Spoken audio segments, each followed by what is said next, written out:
Comment by Professor Richard Kerley. Every Scottish budget round sees the Scottish Government and local government engaged in an annual ritual.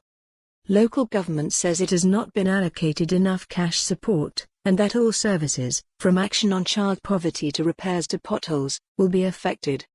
The Finance Minister always responds that local services have very large amounts of money available, over £11 billion this coming year, and, anyway, no more cash is there.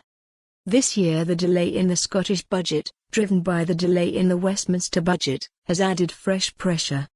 We have recently published data showing how spend on various local government services has changed in recent years. This confirms what independent bodies such as the Scottish Parliament Researchers, SPICE, and the Accounts Commission for Scotland have both reported on, a long-term trend of reduction in government support for council services. Particularly when there is a minority government, this form of ritualised debate is complicated by the need for budgetary support from another party.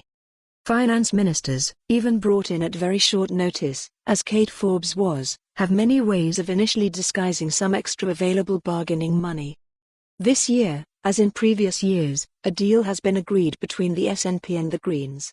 This has allocated £95 million of extra cash to local governments, exactly the figure that the Convention of Scottish Local Authorities, COSLA, has claimed is the reduction proposed in council revenue spending in the forthcoming year. Some of the overall figures can disguise the wide variation in levels of change for specific services and in specific councils. As a parent, you may be pleased education spend has increased by almost 5% over the past year, even delighted that preschool spend is up 12% in the past year.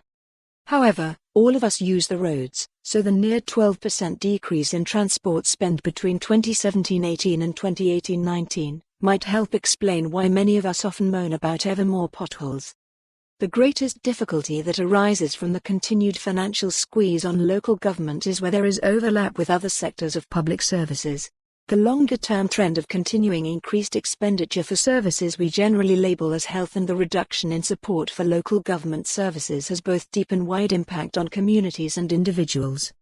When you read reports of older people ready to be discharged from hospital but with no community-based care available for them, that is one consequence of budgetary misallocation. About 80% of the joint boards set up between local councils and health services to improve community-based health and care services are in financial difficulties, and it is not clear how they can escape that. Most of us face a cunk. For more on this story, visit the news article link.